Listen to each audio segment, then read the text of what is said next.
Welcome back. Getting in breaking inputs from Gujarat. This is with regards to the Gujarat ISIS module. The CCTV footage that has been accessed by probing agencies shows that Hyderabad's Dr. Ahmed Mohiyuddin Saiyed was leaving Ahmedabad hotel.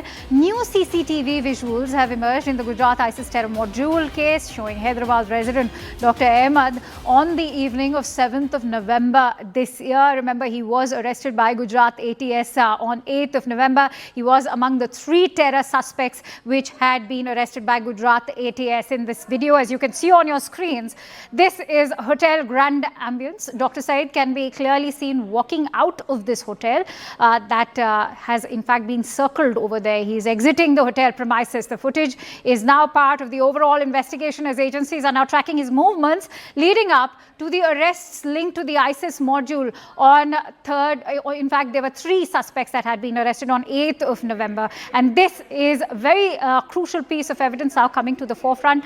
On 7th of November is when Dr. Ahmed was seen exiting one of the hotels in Gujarat. And what we can tell you is that he is also a resident of Hyderabad. All the way from Hyderabad, the probe agencies have now been piecing together the movement of this doctor in Gujarat. It was on 7th of November that you can see in those visuals.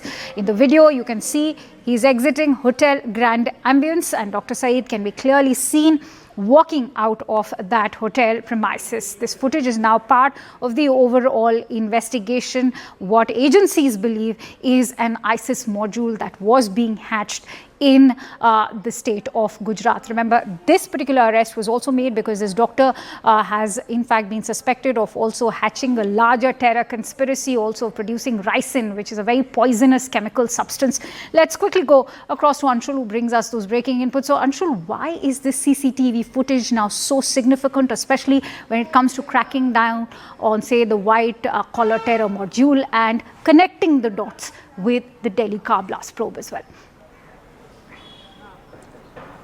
Well, yes, at this point in time, there has been no direct connection that has been established between the Faridabad module and, for that matter, the Gujarat module. But yes, the manner in which yet again these white-collar terrorists were operating from Gujarat as well, and their module was absolutely different. They did not want to go ahead and carry out any sort of bomb blast or eventually go ahead and take people hostage. But this is a separate ISIS style of module that has now surfaced. In this, the accused, who can be seen in those CCTV footages, were actually present in Hyderabad just a day before they were arrested, and a heavy amount of recoveries of chemicals have been done by the Hyderabad police. Now, this CCTV footage becomes very important for the investigators at this point in time, because through this they are trying to establish the exact locations where the accused Mohiyuddin Sayyid could have gone in Hyderabad, who were the other people who were in touch with him, from where he was procuring these chemicals, how much of that was procured from Hyderabad.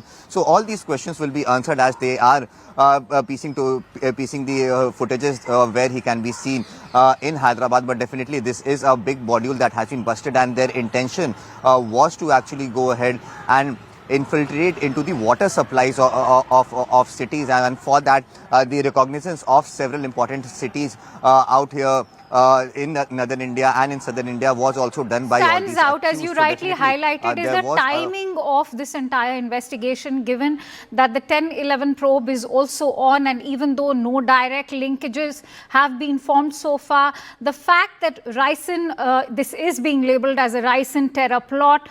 You're also looking at the use of TATP and ammonium nitrate in the Delhi car blast. So are these poisonous chemicals now becoming the new face of sort of a resurgent form of terrorism that India is witnessing?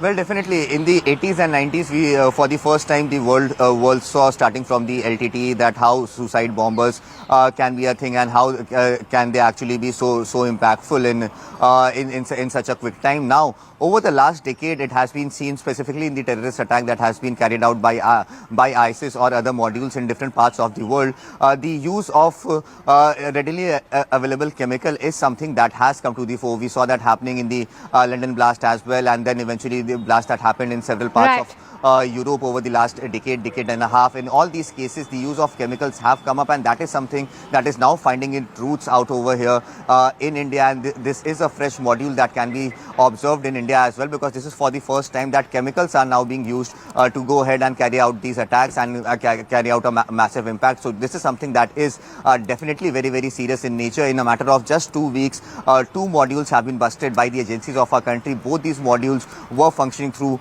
sophisticated chemicals, were actually educated youths who were trying to have a larger impact instead of the old school type suicide bombing, or for that matter usage of RDX, which is not readily available. So they have now devised this new way through which the readily available material in the markets that are accessible to doctors very easily, how can explosives be formed from that? And that is what was being done by both these modules, be it in Faridabad or for that matter in Gujarat as well. All right. Many thanks to you, Anshul, for bringing us all those latest details.